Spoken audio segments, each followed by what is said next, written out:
What's going on, everyone? Yugioh here. So I'm here with Jared. We both crap. Both went to the.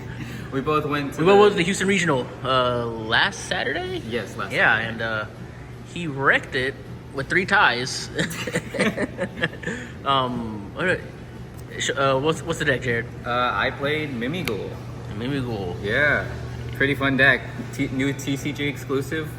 Gonna get support in Rage of the Abyss. We'll see how it goes. All right, man. Any shout outs before you show the deck profile? The major shout out is the Smoke Bandits YouTube channel. That's where I got most of my inspiration for the ratios. But other than that, it was all me, baby.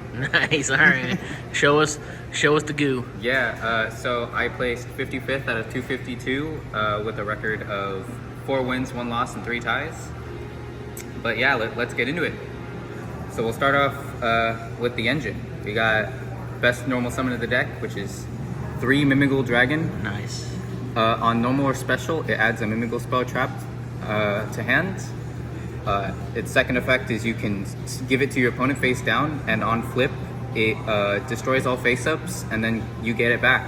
It's a crazy card. Next is Mimighoul Archfiend. On normal or special, it non-target flips a guy to face up attack or defense. So you get to proactively flip your other Mimighouls. And then it also has the same effect where you give it to your opponent face down, and on flip, you draw 1, your opponent sends 1 from hand to grave, and then you get it back. It's a repeated theme where Nice. they flip, hurts your opponent, and then you get the guy back, which just means free bodies for Flips link in material. 2024, man. Yeah, Wild. it's crazy. And then the last of the flips that we play is Mimighoul Cerberus. It's not the greatest, but you kind of need it. On flip, he banishes top 3, and then if your opponent banishes a monster, they can choose to. They have to mandatorily give 1 to you in defense, but it's their choice. So sometimes if it's like Poplar and like Ash Blossom, they can just choose to give you Ash Blossom. Wow. So even though it's not the greatest, it's still pretty good. And then Yeah. it also has a passive effect where it prevents your face-up spells from being targeted. And that's any face-up spell, so that's pretty great. So it's like even non-engine spells get protected, which you'll Nice. see later. Nice. And then last is the boss of the deck, which is Mimighoul Master.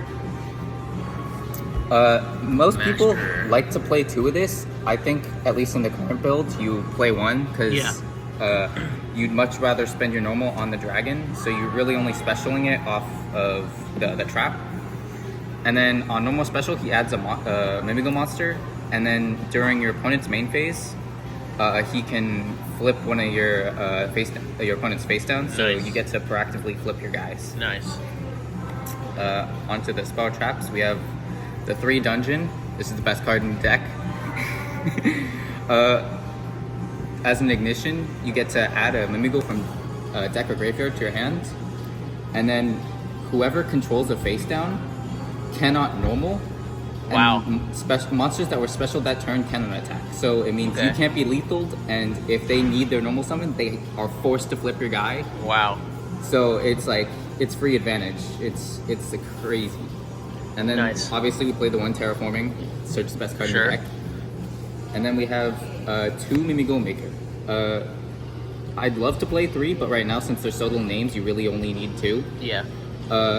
You reveal 2 flip monsters, and that's any 2 flips. So if you want to get silly with it, like with like Guard Dog or Fire Sorcerer, you can also do that. You reveal 2. The one and then your opponent randomly picks 1. The one that they pick gets special to their field and face down. And then Nice. the other one is added to your hand. And after that, you can choose to special any Mimighoul from your hand. So basically, it means you give your opponent a Mimighoul, you add a Mimighoul, and then special that Mimighoul. It's pretty crazy. And then while it's in the graveyard, except the turn it was, because all of them are 1 effect per turn. So while it's in the graveyard, if your opponent specials, you can banish it to flip a guy. So if your opponent just tries to play around you having a set like dragon or something, and they're like, well, I'm just not going to flip it. They special, you flip it anyway, say, GG, get fucked. And then lastly, the second best card in the deck, which is Mimighoul Room. Traps. This Instead of is the trap. one you Nice. usually want Yeah. to search. It's so good. Basically, it when you activate it, you can either special a Mimighoul to your field face up or face down face down defense to your opponent's field, and then you book another monster, and that's any monster. So you can book your own for dodging effects. You can book your opponent's monsters if they try to play around like link plays and stuff. You just say nope, face down. Nice. And then while it's in the graveyard, you can banish it to bounce any number of face-up Mimighoul cards you control back to your hand. So that lets you recycle monsters, lets you play around Zeus if you have the field spell up, and it also lets you do another play, which I'm just about to pick up with reveal, which is 3 Kashtira Unicorn. This trap lets you play into Unicorn better, because if you already have a field, you just bounce them all back, special Unicorn, and you get to just keep going from there. That's insane. But yeah, 3 Unicorn. Some people want to play Fenrir, but since this is a going first deck, it's better just to play the Unicorn. I played the Fenrir in the side, but some people will be like, oh, 2 and 2, 2 and 1. Really, I just play the 3 because you only want to play 5 names of the Kashtiras, because that's like the most optimal math. If you don't know what this card does, you can search a Kashtira spell, and then if your opponent activates a monster effect or when it attacks, you can look at your opponent's extra deck and banish one of those face down. So it's free knowledge and free removal. So if your opponent's playing like Fiendsmith, just say goodbye. Can't play that half of the deck now. It's crazy. And the crazy synergy about this deck is all the Mimighouls trigger the Unicorn because your opponent is the one activating the effect, not you. Yeah. We play the 1 Birth to search off the Unicorn. It's free extension, basically. Lets you use Unicorn and another guy to make a link play and then immediately bring back the Unicorn for next turn. And then it also is like 3 DD Crows if your opponent activates a spell, because when your opponent activates a spell, you have a Kashtira monster, you target 3 cards in the graveyard and banish them face down. It doesn't come up that much, but it's really useful, especially against like Runic. For sure. And then we also play the 1 Raid Sock to search the Unicorn. So that gives you the 5 names. Then we move on to the non-engine. We play 2 Product Prosperity for consistency, because your extra deck is super free. We play 2 Triple Tactics Talents, not only for board breakers, but because, like I said, your opponent's activated card effects, you get to trigger this for free. So that means you not only get to rip their extra deck, but you also get to rip their hands. So you basically get knowledge of their entire deck. And then finally, we play the 2 Thrust. Same thing. Your cards trigger these automatically. So it lets you not only search any of your board breakers, but also just set up for free. Be like, well, I know your hand, I know your extra deck, and now I'm gonna set a powerful spell trap. Nice. Break my board. Nice. And then we have, onto the hand traps, we play 1 Bestial Magmut. We only play 1 in the main because this is the one that searches Mimighoul Dragon, so it gives you an extra name for your normal. We play the most degenerate card in the game, Dimension Shifter. Shifter.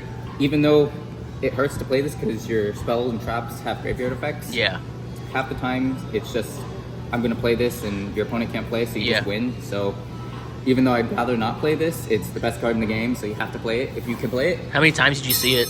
About half the time, but anytime I did see it, except for once, I basically either won the game or got myself in such a good position that I was able to at least tie it up. Nice, nice. We have the 3 Ash Blossom. It's just the most generic hand trap in the game, so... Heard the common doesn't work, so... Yeah. Yeah, my other deck has all the good rarities, so I'm just playing whatever I can. We play the 3 Nib for power, because this deck sucks going second, so sometimes you just, since you don't play as many hand traps as like Tempai or other huge like low engine decks, you need that power card, so Nib is that. So like Shifter plus Nib, crazy card. And then lastly we play 3 Imperm. It's Imperm, what do you want me to say? And then just to kill your, like make your opponent be able to play, you play 1 Angel Statue Azuroon to search off the new card Silhouette Hat Rabbit that came out last set. Nice. It is pretty much a solemn warning. If your opponent tries to special a monster that doesn't start a chain, so inherent summons all that, you send it to the graveyard and negate the summon. Wow. It's basically like Saravis, if you know that from the Voiceless deck. And then we play the one, there can be only one. Chigaboo. Floodgate. Yeah. Fun. What's the main deck count? It's 43. Nice. You can cut it down to 42 if you want to cut like one of the talents. Yeah.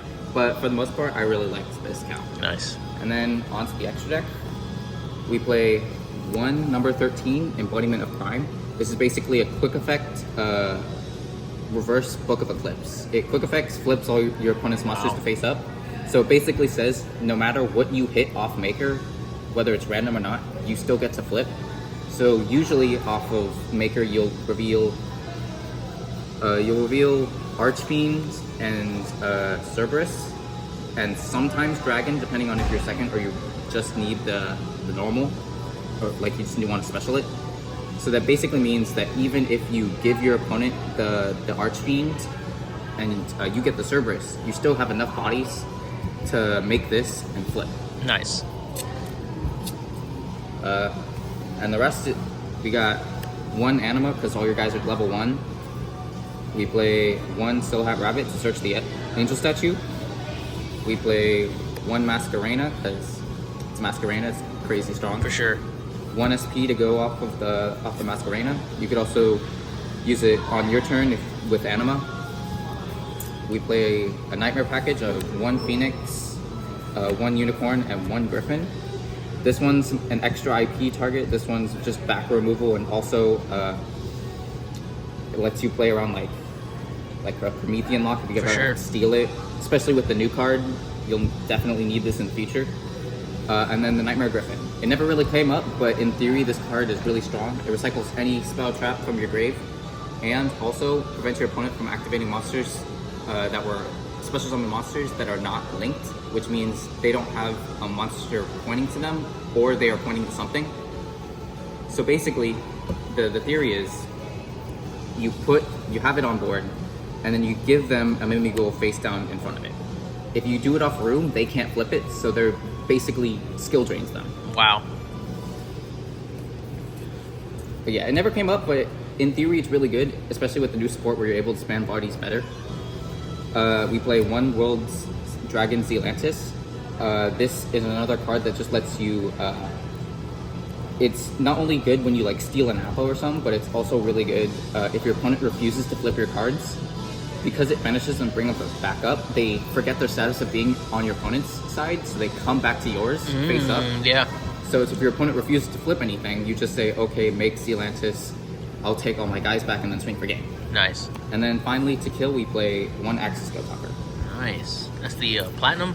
Yep. Platinumer? Nice. And then going second, we also have one Moon of the Closed Heaven and one Underworld Goddess of the Closed World. I like this card. It came up actually once during the tournament to break a Snake Eyes board. Nice. After killing the Flamberge. He jumped to the wrong zone. I'm just like, okay, Moon. And then make a Closed World. And because Closed was on board, I just basically got to negate Promethean every turn, which means it was completely cut off. Nice. This card also is like a fear factor because it makes your opponent think you're playing Fiendsmith. And so they'll sometimes like try and preemptively trigger stuff to get it off the field, which is just like complete bait. And then finally we play a Zeus package of one Lyraless Assembled Nightingale, one Downard, and one Zeus. Nice. Nightingale is also good because not only is it your time card because it can attack directly, but also it's your anti-Tempi card because it can't be destroyed by battle or card effect when you detach it for its effect. So even when you phosphate, usually you'll want to keep this around even if you're going first, just in case. Nice. And yeah, that's the extra. And then onto the side deck. We have, for going first, we have 2-Dimensional Fissure. More extra copies of Shifter, basically. And it prevents your spells from being banished, which is what you want. We have 2 Barrier. Even though people would want to run 3, because you run Thrust, you're able to play 2 for free. Oh, yeah. So it changes the map a lot. We play 2 extra Bestials, the Druid Swarm and the Baldrake. It's really important now, especially with a lot of Fiendsmith going around. We play the one Fenrir, like I said, and then a tech card, which you can trade it out for whatever, is the one of Spell Card Soul Exchange. This is the goo right here. Yeah, this is my tech card. Yeah. It never came up because the only time I was able to like draw it or search it, my opponent had secret Village of the Spellcaster, so Wow. I couldn't activate spells. Wow. But the thing about this spell is it gives you a free normal, so you get to special a Kashtira, and then if you have another Kashtira in hand, you get to tribute your opponent's board for the other Kashtira monster, or even for like Nib or Bestials, because they're such high level. And then when it's sent from field to graveyard, it lets your opponent do the same thing, but since you're playing like Shifter, sometimes it doesn't come up, or most of the time they won't have a high level monster to tribute, so you just get to tribute your opponent's board for free. So it's kind of Nice. like a respondable Winged Dragon Brawl, like Sphere Mother.